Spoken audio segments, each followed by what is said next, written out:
Hi guys, good morning. Kakakagising ko lang talaga. At nakita ko nga itong comment na to, so ngayon sasagutin natin. Ang dami-dami mga nagtatanong sa akin kung ano rin yung ginagamit ko sa aking mukha. Kasi malimit kasi ako nag-share ng mga lotion. Lotion lang yung nakikita. At siguro hindi nila napapanood na gumagamit ako ng niacinamide sa mukha ko. May sabon po nito guys. Ito yung malimit nila tinatanong. So, syempre magsabon ka muna.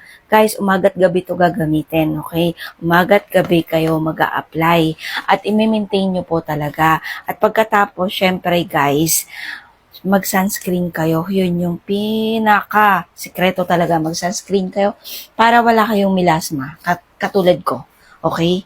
Kasi kapag umiedad na kayo or bata pa kayo, tapos lagi kayo nagbibilad sa araw, tapos gumagamit kayo mga beauty products, tapos hindi kayo gumagamit ng sunscreen, mangingitim po talaga at magkakaroon kayo ng mantsa-mantsa sa mukha ninyo. And then guys, ito yung ginagamit ko. Bago na to actually, ayan, bubukas ko lang nito.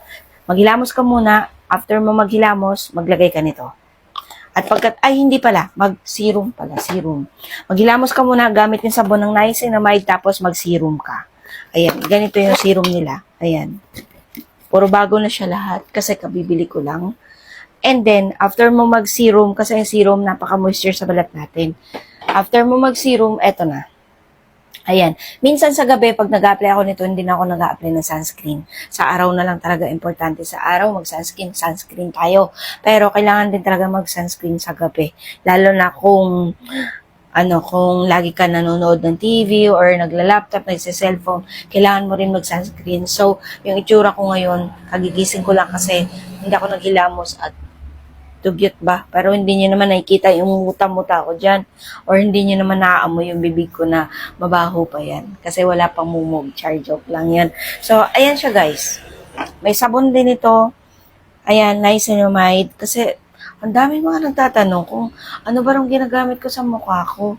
Guys, wala namang nagbago dyan sa mukha ko. Pangit pa rin naman yan. Pero, na-prevent ko lang talaga ang pagkakaroon ng mga itim-itim dyan sa mukha ko. Kasi, yun yung the best. Pangit ka na nga, tapos dami mo pang milasma. Ay, saan ka na pupunta? Hello? Pangit-pangit mo lalo. Diba? Sarili ko sinasabihan ko, hindi ikaw. And then, niacinamide talaga. Niacinamide brightening cream, niacinamide serum. Brightening siya pareho. Pero, guys, nakaka-brighten talaga ng balat ninyo. So, ayun. Sa mga nagtatanong, pumunta na kayo sa TikTok shop ko.